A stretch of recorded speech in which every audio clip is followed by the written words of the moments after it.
Thank you. Wow. Wow, what a welcome. Thank you.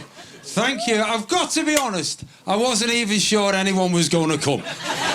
I can't tell you, because I've been here for a few days doing the build-up to this, and then we put the message out, and we hope people are going to come to see this special. This is the first thing I've ever filmed in America. Yeah. Well, when I say the first thing, I did have a weekend here once with my wife, but you can't see that.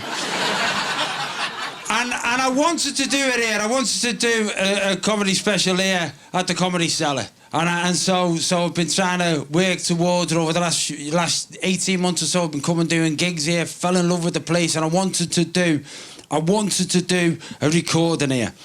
And I picked this date. I didn't know how significant this date was going to be. I was here as an Englishman this weekend. Do you have any idea what it's like to be an Englishman, to be a foreigner here this weekend when America became great again? I'm here at the start of the golden age of America. Look, I'm not taking all the credit, but I was here. I've never seen anything like it before, so it just so happened that I happened to be here when the inauguration's happening, and I thought, I've got to watch, because obviously we're all fascinated outside of America. In the UK, we're fascinated with Donald Trump, and fucking good luck to you. And listen, you know, you're taking a chance, it's great. Sometimes you go to the fairgrounds, you look at the dangerous rider, you think, well, it could be fun, or we couldn't. Let's give it a go. So you've done it, and fair enough. So, and I kind of, we've always had a fascination with them, and the inauguration, I've never seen one before. So I thought, I'm going to watch it. I was in the hotel yesterday, and I watched the inauguration because I didn't see the last one. Because it was a different thing, and this inauguration, because it's the first one I've seen, I didn't understand the process. And I have to be honest with you, one thing that you do well in America is this transfer of power. Not all the time, obviously, but because yesterday, you don't get that in England. In England, basically, someone wins, they get kicked out of the house, someone else comes in and they move into the house. That's it. What happened yesterday was so classy, to have the losing side sit there. They have tea with them in the morning, and then they come into this room, and then they sit there, and you know, Kamala, you could see she wasn't happy. You know, Joe just thought he was at a wedding.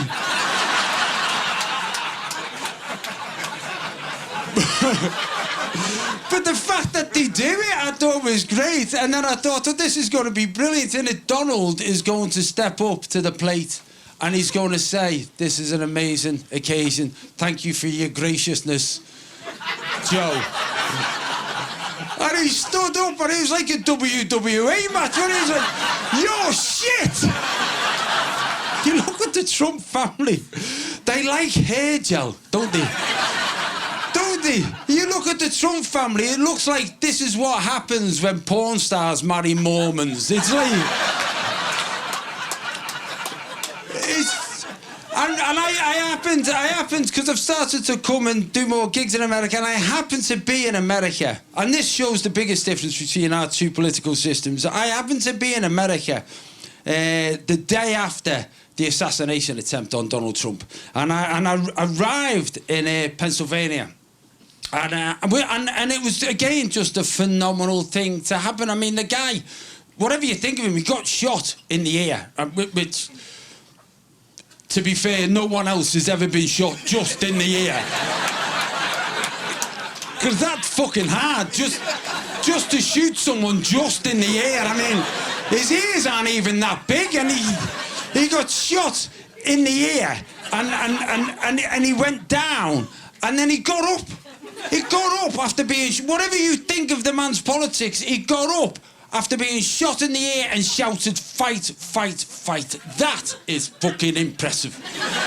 I am telling you now, all the ladies in this room, if you're in an argument with your man tonight and he won't shut up, flick him in the ear, he will cry for a week. I swear to you.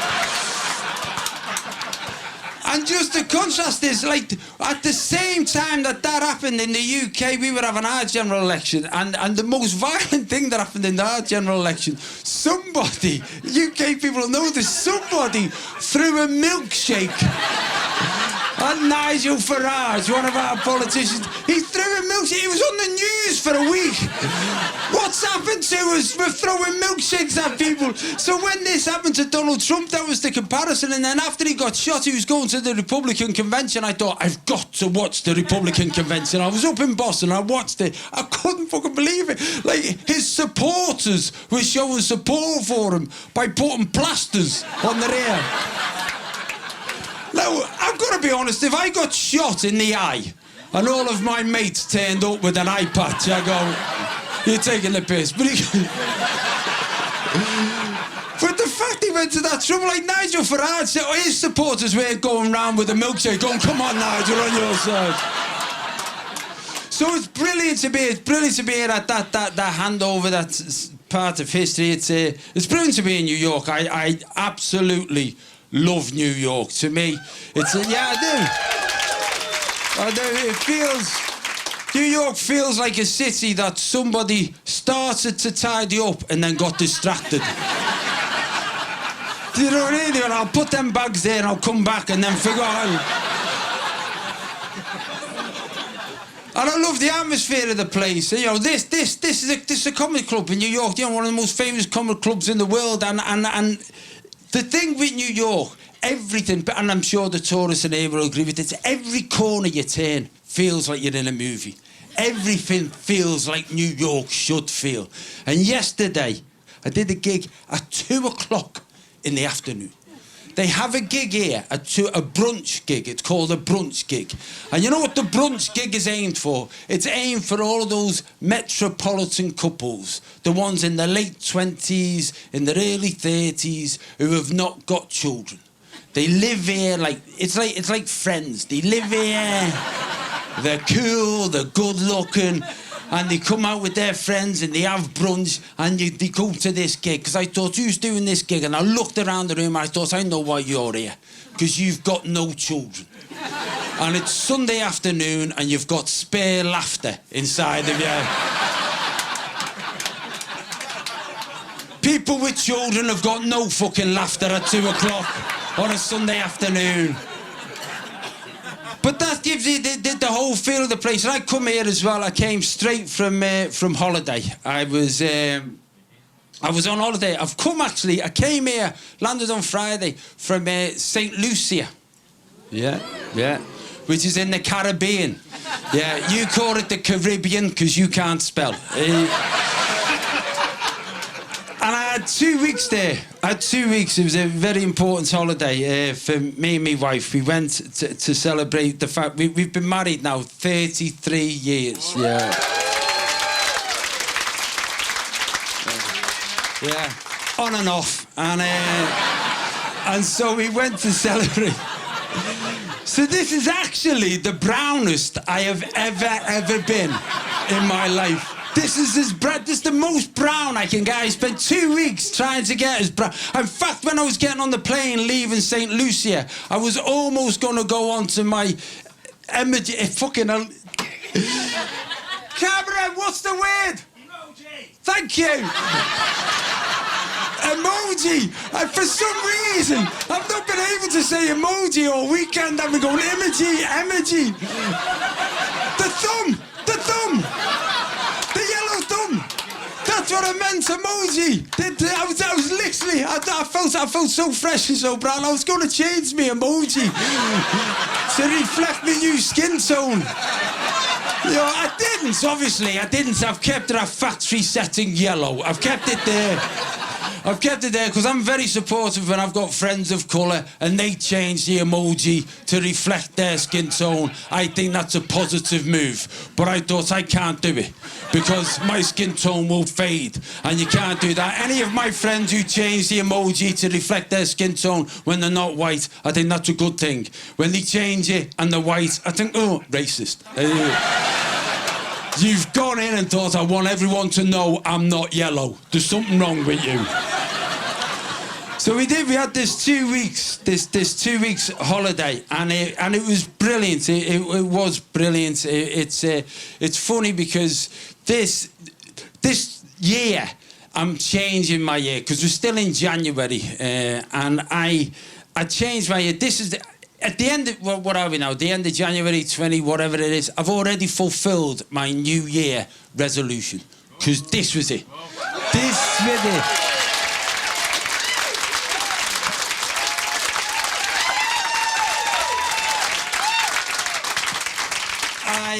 I said last year, I thought, what I'm going to do, I'm going to definitely, I thought I'm definitely going to come and film here in the Comedy Cellar. That's my New Year's resolution. And I did it, and I booked it in January because I wanted it out the way. Because last year, I made the mistake of deciding a New Year's resolution on New Year's Day. Last year, I decided to get fit. Last year, I went swimming on New Year's Day. I woke up and I thought, no, I'm approaching 60. I am not going to, I'm not, I've had, you know, I'm like everybody else. I've had a gym membership. I've had money going to the gym. I've just not been accompanying the money. So I thought, I'm going to start the year right. So I set myself a load of goals. So on New Year's Day, I went swimming in England. I don't know if anyone's here from Brighton. I went down to Brighton swimming in the English Channel on New Year's Day. Oh my God. Like, I know it's cold outside, but you want to go swimming on New Year's Day. This idea of cold water swimming, the health benefits, they are immense. We have a thing in England called the NHS. It's a service that we have, which means that everybody who needs medical treatment can get it for free, and we've got that because we're civilised. So we... And I think cold water swimming needs to be prescribed on the NHS because honestly you get a boost for it, but also for particular members of our society. Because in England at the moment on the NHS, if you want to transition from being a man to a woman, there's a 6-year waiting list. I went swimming on New Year's Day.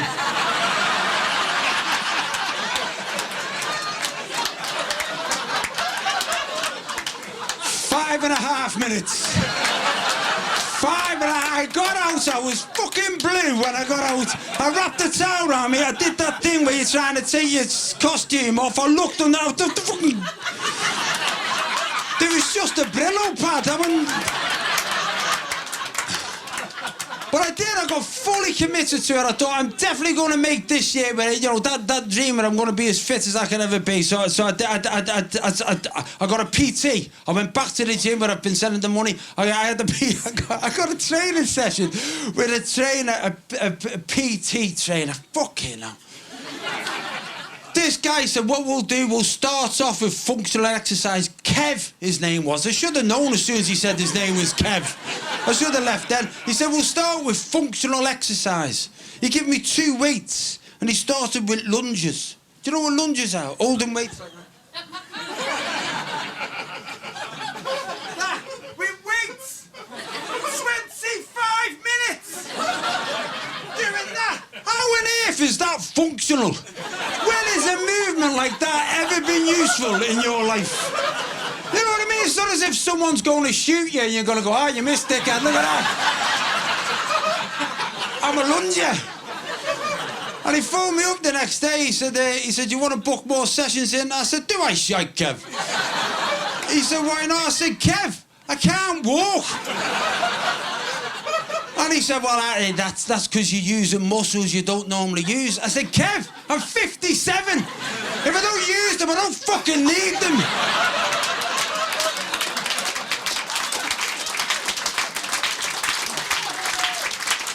And then one of my friends said, "You got it wrong. You're talking to someone who's English. You're talking to this. What you got to do? You got to get a Peloton bike. Get a Peloton." Oh, he said, "Get one, because all the instructors are American, and Americans are positive, and they make you feel great. Give me a cheer if you've got a Peloton bike." Yeah, you know. Oh man, I got this Peloton bike. Oh my God, it couldn't have been. It's like a window into America. The positivity that you have to wake up every morning and having a good-looking American telling you you're brilliant. It is fantastic. It is fantastic. Honestly, I was getting up in the morning, I'm getting on this bike. There's a guy called Alex Tucson. I don't know if anyone's done a class with Alex Tucson. You know, Alex, oh my God, what a man. What a man. In New York, Alex is a beautiful black man from New York. He gets on that bike, he starts the day, you get on the bike, and Alex looks at you. He goes, "Hey, you got this." I'm going, "I fucking got this, Alex." "You're right, Alex, I've got this." He goes, "You got this. You're going to be where you're going to be. You know you're going to achieve all of your goals." I'm going to fucking achieve my goals. "You got this. Get up there. I'm fucking doing it, Alex. I'm doing it. You got this. You're going to be the man you've ever dreamed of being. You're going to achieve everything. You're going to leave all those suckers behind because you got it. God damn it. I'm fucking got it. Oh, it's fucking brilliant." Honest to God, there's some days I don't even pedal.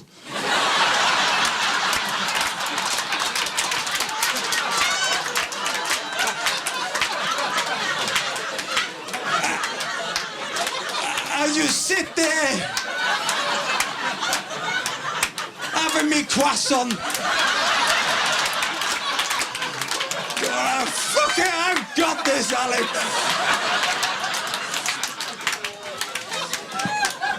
But what you don't realise, it's not a real bike. It's not a bike, you're not going anywhere. And so one of my friends said, "Look, what you got to start doing, you got to mix your training up." You got to mix your training up, start riding on the roads on a bike and do some runs. So he got me to enter, I don't know if it would translate here, a 10k run, 10 kilometres, you'd have these here, six miles runs. So let's enter a run. So we entered this run in Manchester, in England. They do this, they do a Manchester 10k. There's something like 22,000 people enter this race. I've never run a 10k in my life. You get a form to fill in. And on the form, you've got to put your estimated finish time. I didn't know what to do. I phoned my mate, so I said, "Sam, what shall I put?" He said, "Oh, put 25 minutes."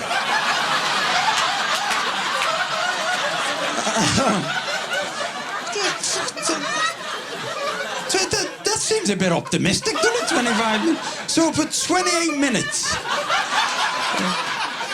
And I sent the form in. And, you know, I was doing the odd jogging, but I turned up on the day, right? And I thought, I'm ready, and I'm with me mates, and there's me and four of me mates. And I've got an orange number, and my mates have got blue numbers. And we're all just stood there like that, sort of shaking our legs off, not really knowing what to do. And then one of the officials, one of the stewards comes up to us, and he says to me, "What are you doing here?" I said, "Well, I was going to run with my mates. I was going to run a race." He said, "No." He said, "No, what are you doing here? What are you doing back here?" I said, "Why?" He said, "Well, you've got an orange number." I said, "So?" He said, "Well, if you've got an orange number, that means you're an elite athlete." He took me to the front. It was me and 3 Kenyans. I'm stood there like that. You can see the Kenyans are stretching off. They're all looking at me like I was some Eastern European woman they've never heard of before. And I thought, I've got to go for it. Whatever happens, this is going to be so funny if someone takes a photograph and I'm winning this race. I thought for the first 20 metres I'm going to run my bollocks up. And it happened when they fired it, I fucking ran like... And for the first 25 metres I was winning, and then I got overtook by 19,473 people. Yeah, and a giant chicken. But it got me in. The whole year was based around getting fit, and the last bit of it was cycling.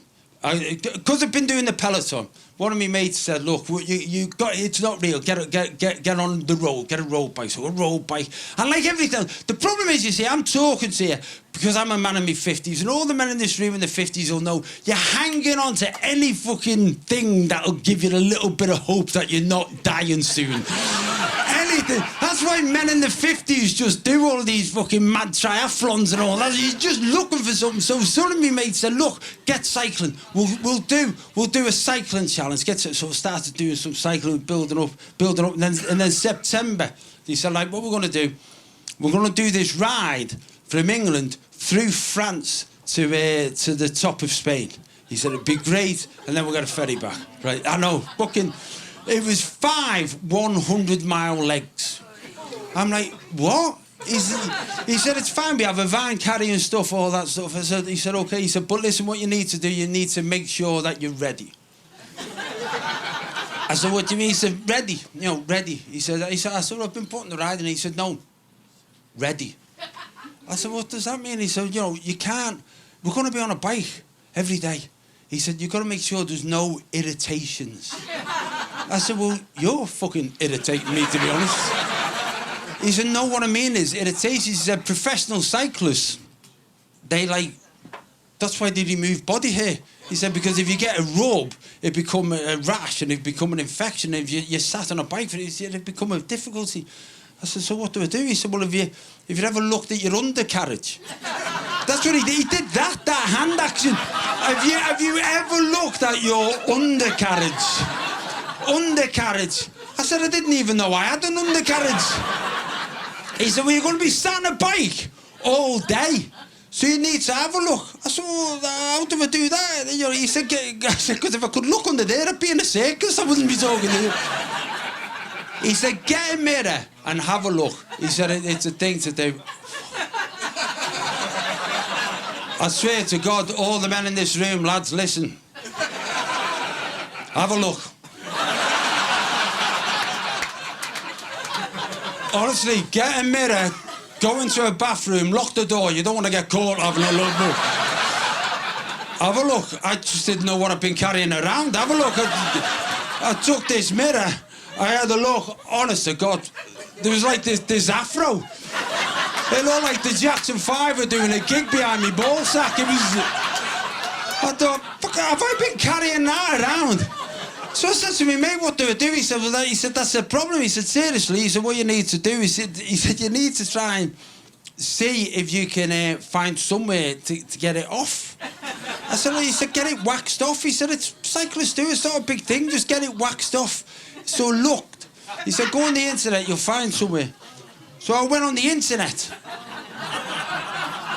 looking for waxing of men. Don't do that. That was 35 minutes of my life I won't get back. And an hour deleting the history. But in the end, I found this place. Not far from my house, about an hour away from my house. And it said, Simply Waxing, Intimate Waxing for Men. That was the fucking title of it. So I phoned up, I said, hello. She said, hello. Simply Waxing, Intimate Waxing for Men. Can I help you? I said, yeah, I've got a friend. And he does a lot of cycling. She said, I understand. I know exactly what it is. It's about the undercarriage, innit? She said, we do it a lot. When would you like to come in? So I said, yeah, all right. So I booked in. And I went to see this place. And I thought it'd be like a secret door. I thought I was going to, like, joining a cult or something. I thought, no, it's in a parade of shops. There's a hardware shop, there's a newsagent's, there's a laundress, and then there's a shop. Simply Waxing! Intimate waxing for men. It might as well just say, hey, look, here's monkey balls walking in here. So I thought, I'll put a cap on. I walked in, and the girl behind reception, I said, I've got an appointment for Brian. And she went, aren't you John Bishop? And I went, yeah, Brian couldn't make it. Like Brian couldn't make it. Like, who does that? Whoever says to the friends, listen, I was going to get my balls waxed, but I got caught up with the kids. I'm a bit busy.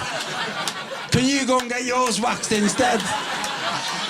So she said, well, okay. She said, now, honest to God, I have to be honest with you, this was an experience I never expected to have in my life. And I would say to every man in this room, lads, you've got to do it. Once in your life, you've got to do it. Because honest to God, you have no idea what these ladies go through. You have no idea. No. I'm not going to call you ladies. Sisters. You haven't...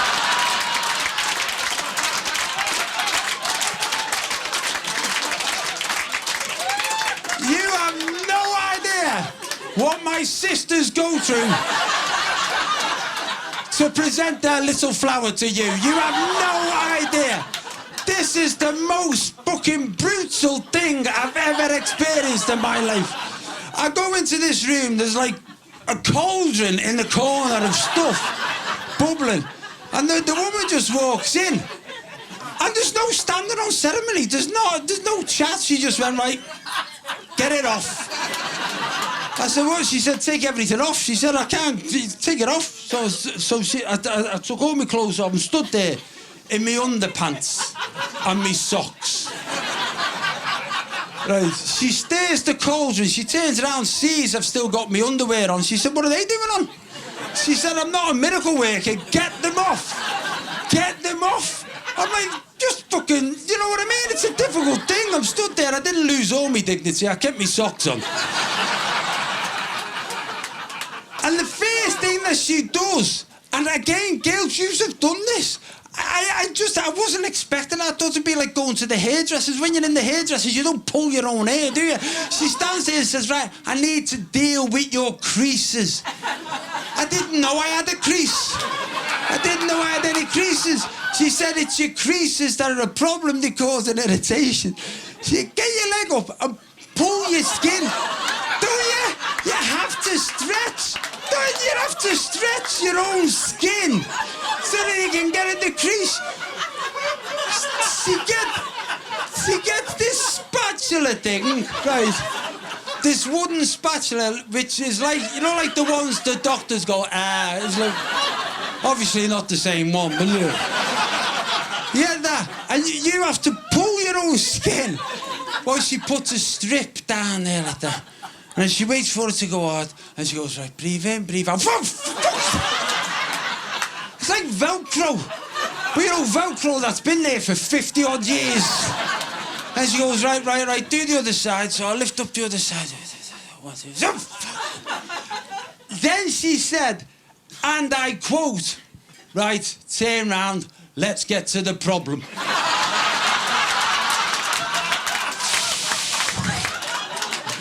Let's get to the problem. So I was lying on this bed, so I just lay on the bed face down. She turns around, she sees me lying face down. She said, what are you doing? I said, well, you told me to turn around. She said, I'm not a miner. I'm not going to come looking for it. Bring it here. Bring it here. So I'm getting on my knees then. Like I'm backing up a truck. Beep, beep. And honest to God, she looked at what she called the problem area like a builder assessing a bad job. She just looked at her. Oof. She obviously realised that the spatula's not enough. She went out, she got a trowel. She brings this trowel in. I'm like this. I'm on my knees, naked, and she's troweling, like drywalling me, just like that. Putting coats and coats on. You know what it's like, girls, when she's putting coats on. It's taking ages, and like it's awkward, innit? So I just... So, have you got any holidays booked? She spends ages on it. Covers the problem area, and then she goes, now we'll have to wait for a minute until it goes hard. I think we'll have to wait for a while, to be perfectly honest. They wait. till it goes hard, right? They wait till it goes hard. And you know how they know it's ready? You know, girls. They knock on it. They knock on it. Knock on it. You have no idea what it is like to have somebody knock on your balls. And you hear it before you feel it. She said, "You ready?" I said, "I'm not." She said, "You are. You're ready. It's set. We're ready to go." So I'm like this, and they flick the edge, don't they? Fucking the odd egg. And she goes, "Ready? Breathe in. Breathe out. Breathe in. Breathe out." And then she goes, boom! The fucking window shook in the place, I swear to God. I've never felt anything like it in my life. Boom! She pulled it right back. And then she walked in front of me and said, "That's your problem."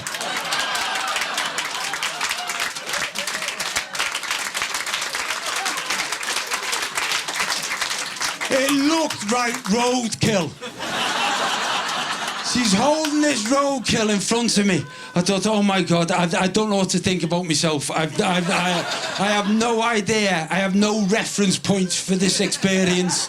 But it is what it is. I've done it. I'm going to go on the cycle ride and we will never, ever speak of this again.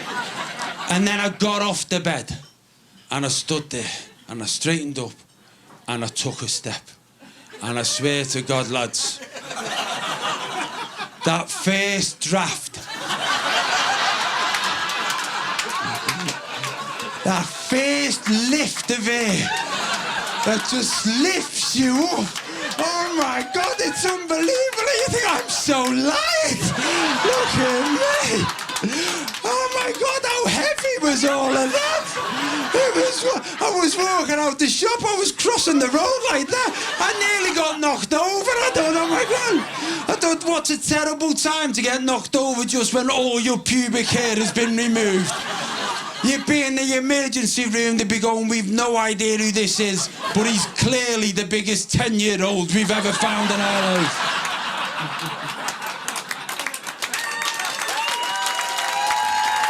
Right, I'm going to try and tell you two more stories. Well, one, because the people are in from Ireland, and I'm going to tell you this story because it involves Ireland. It involves one of the greatest and worst days of my life. It was in Boston, and it happened because I love Ireland, and I love everything about Ireland. It's a brilliant. It is. It's a brilliant place, and I'm a Liverpool fan. And I got asked to do a charity thing. And if you do 10 minutes at a charity gig, which is fine, sometimes they're good, they go well, but not everyone who's going to a charity gig is up for a laugh. You know, a month before, I'd been asked to do a charity gig for a charity to stop child trafficking.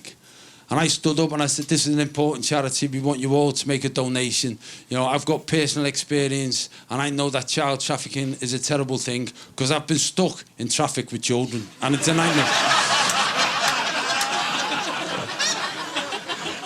That's a good gag, isn't it? Not a titter. Not a titter.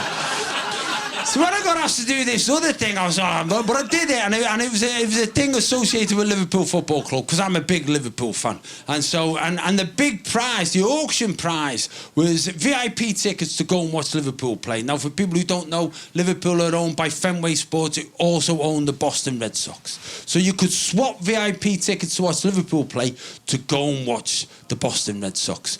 I won the prize. I bid for it, got the prize. I said to my mates, "Listen, we can watch Liverpool anytime. Let's go to Boston, hey?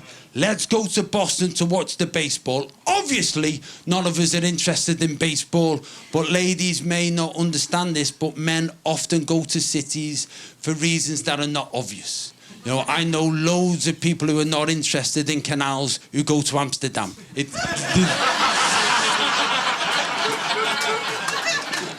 So we go to Boston and watch the baseball. We don't know baseball at all. We have a game that little girls play called Rounders. We think it's a little bit like that. So we went over and we picked the weekend. Where they were playing the New York Yankees over 3 days, Friday, Saturday and Sunday. So we fly over on the Friday, arrive at the Friday, go and watch them fucking running around in the pyjamas. We watched that bit of it. And then we thought, oh God, there's no result till Saturday, till Sunday, so we don't really have to go back on Saturday. We'll do something else on Saturday. So we're out on Saturday because we're in Boston, trying to make the most of the city, and we're out having a Sunday lunch, and we're all eating. And what used to happen, we're all men in our 50s now. Like when we were in our 20s, what would happen? A Sunday lunch would involve somebody getting a plate of fries. As soon as one of the guys got fries, as soon as one of the lads got chips, it meant we all had chips. You know, they're a communal thing. Now, it's not chips, it's glasses. As soon as one of us has got glasses, we've all got glasses. We're all sat at the table going, I can't read this fucking menu. What's it? We're all looking at him. And when one of my mates said, look, I found what we should do. It was a newspaper article saying that U2 were playing in Boston. U2 playing in Boston, doing a gig that had been put on sale a year before and sold out in 38 minutes. My mate said, that's what we'll do. I said, what do you mean? Did you not read the rest of it? It sold out in 38 minutes a year ago. He said, yeah, but you're in show business, can't you? You can get us in. I went, I can get you in. Don't be stupid. And then I could see the disappointment in their eyes. And what you've got to understand is I came to this late in life. You know, I didn't do my first gig till I was 33. I didn't leave my job till I was 40. So all of my mates, and my old mates, lads that I've known for nearly 30, 40 years now, mates that I knew before I did this, none of them can believe that this is my job. I go out with my mates often, we'll sit down and they'll say, you are not even the funniest sat at this table. And all of a sudden, I had a chance to impress me mates because they wanted to go and see U2. So I thought, right, I'll try. So I started making some phone calls. Unbelievably, I found out that there was a lad called Alex who does the lights for U2. He had done the lights on my tour. Now, give me a cheer if you've seen U2. Yeah. They're brilliant. Honestly, I've seen them in 4 different countries. I'm a proper fan. I've seen them all over the place. I love them, seen them more than any other band. But their light show is a proper fucking light show. There's like 2,000 lights, all the rest of it. This guy, Alex, who does their lights, had been on tour with me for 3 months. He must have been bored off his tits. For 3 months, all he did was go, he's on.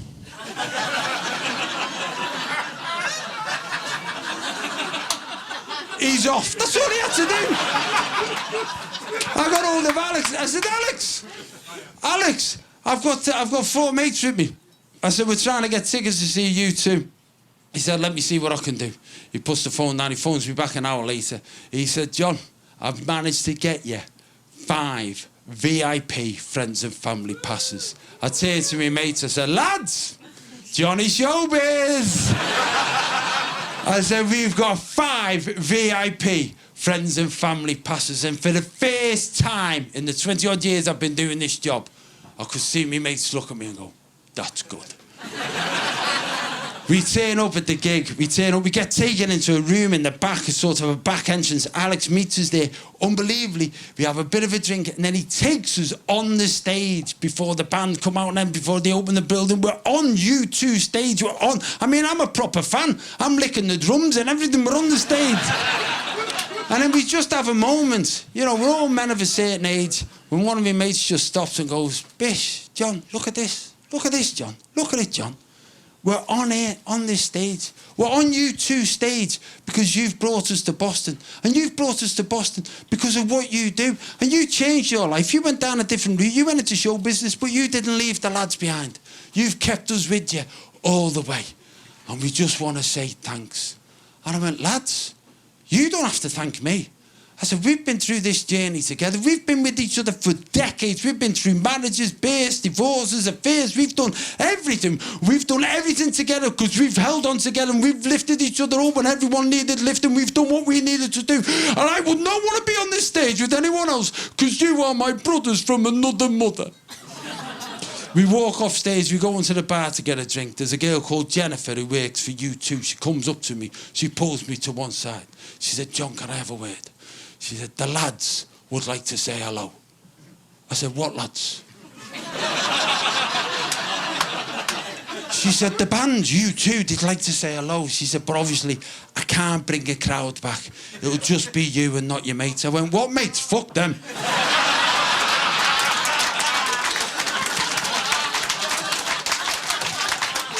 I said, if I'm seeing U2, I'll fucking drop these losers, I'm telling you.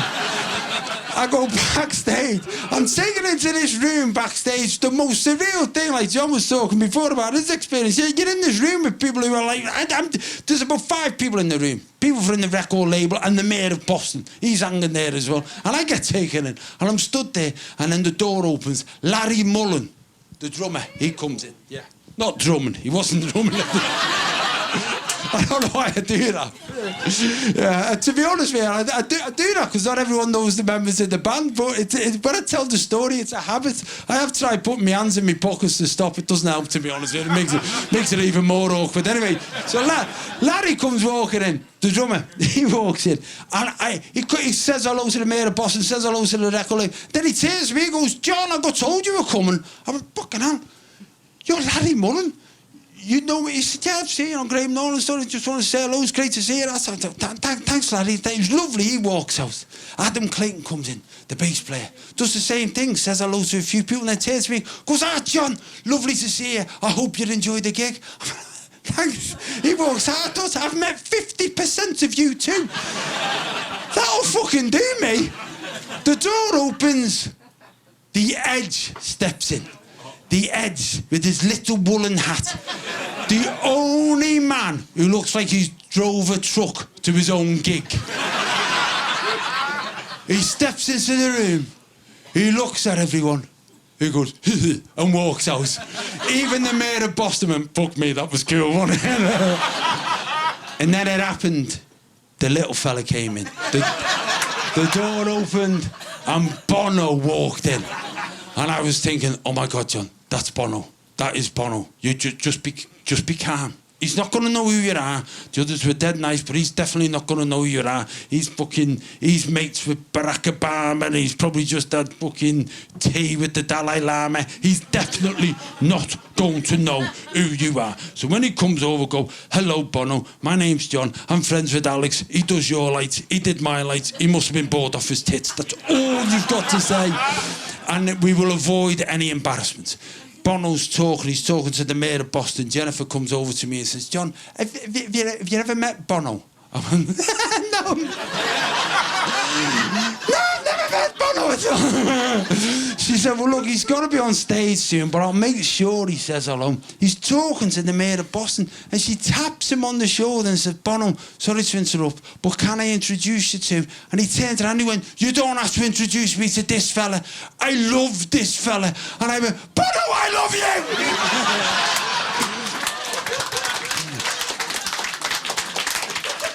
And for reasons I will never understand, I went to pick him up.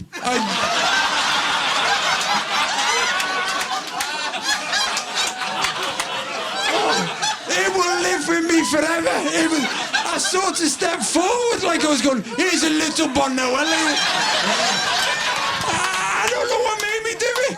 I don't know why I wanted to hug him or something, or I don't know. But I stepped forward like that and he stepped back and he put his arm up against his shoulder. And if you're a fan, you'll know what had happened. He fell off here in Central Park. He was riding the bike, fell off in Central Park, and he cracked his clavicle and he'd had an operation. And I knew about it. And I said, Bono, sorry, I wasn't going to hit your shoulder because I know what happened. I know that you fell off your bicycle because I know what hospital you went to and I know what doctor treated you. I'm not a score. I'm just a fan. I wouldn't do it. And he said, it's fine. I said, anyway, Bono, it was lovely to meet. And I said, I was Alex, and he did the lights. And he laughed when I said that he must have been bored off his tits. Bono laughed. Bono laughed. And I walked back. I went back to me mates, and my mates went, what happened? I said, I've just made Bono laugh. And my mates went, this is a fucking good day.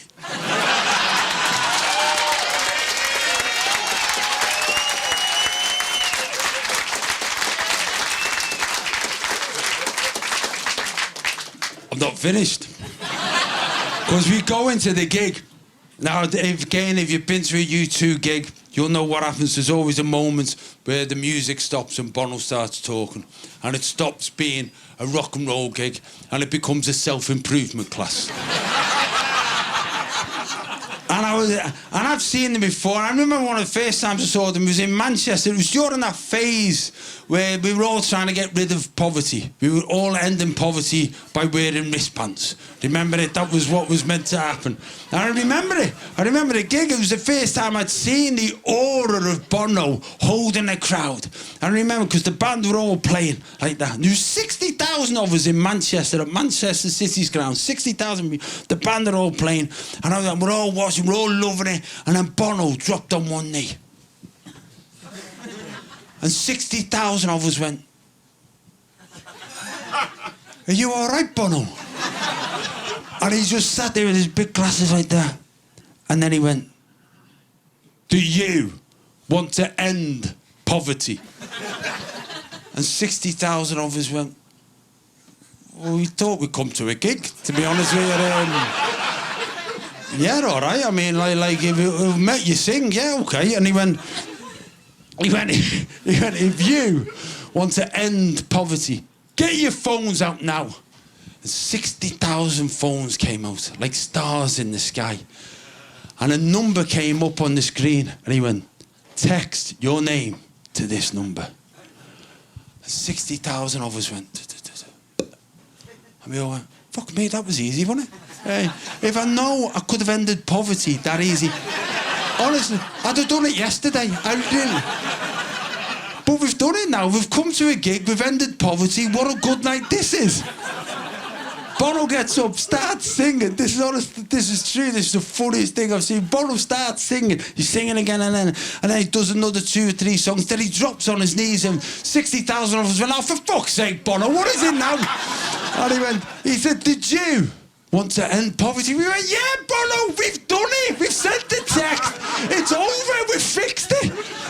And he went, "If you sent your name on that text, look now." And then all these names started coming up on the screens. And it was brilliant. And then you could see people getting the phone up going, "Billy is a dickhead."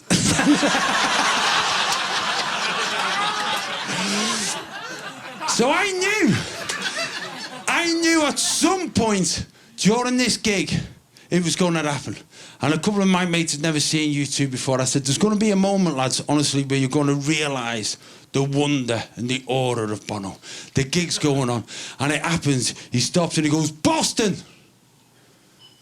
U2 love Boston.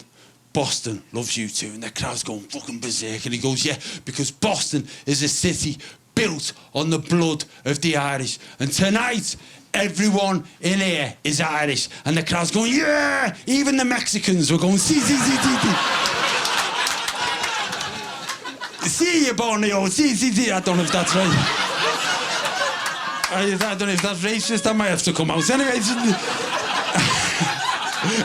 so he said, "You're all Irish." He said, "And before this show, I saw some of your community leaders. I met the mayor. I met the head of the police. I met the people that give Boston its beating heart." And the crowd's going, "Yeah." And he said, "I also met somebody else. Somebody from another city built on the blood of the Irish. A sister city of Boston. I met someone from Liverpool." And all of my mates went. And I went. "I met someone from Liverpool, and I want you to put your hands together for all of your community leaders, all of the people who keep Boston safe, all of the people who make Boston what it is. And also, please put your hands together for Stevie Bishop." Oh, for fuck's sake, Bono! My mates could not have been happier. It was by far the funniest thing they've ever seen. They all just started singing "There's Only One Stevie Bishop." all pointing at me, which made all the Americans think I was the Stevie. They're the only one Stevie. They're all patting me on the head. It's carried on all night as soon as we left the bar. All right, Stevie, should we get a taxi? Hiya, Stevie, do you want a drink? I'm going, for fuck's sake. Hiya, Stevie, and it's going on. And then we ended up in a bar, about 12:30. And I remembered I had Jennifer's number in my phone. So I thought, I can't resist this. So I said, dear Jennifer, we will never forget the experience that we've had tonight. Thank you for looking after us. Stevie was overwhelmed by his mention. Please thank Bono and the lads. Lots of love, John. Sent the text off. About 5 minutes later, my phone bleeped. It was Jennifer's number. It just started off. Dear Stevie, thank you for coming to the gig. We could feel your passion carrying us through. You made the gig what it was. So glad you came and not that dickhead John. Lots of love, B with an X. And I thought, B with an X. And then straight away my phone went, and it was Jennifer's number again. It just said, John, Bono just got my phone. B with an X equals Bono. I went, lads, I had to share glasses with them first, but I went, lads. And all my mates went, this has been a good day.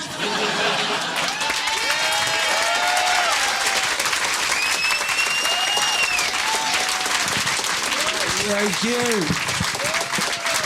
So listen, ladies and gentlemen, I've got to tell you, and I mean this, honestly, this place is amazing. This city's amazing, but this comedy club, this comedy community, what this place gives you, I am so glad that I came here to do this. In my head, I'd love to do a series of these and just keep doing more of them, because this is what I do comedy for. Thank you for coming, and God willing, I'll see you again. God bless.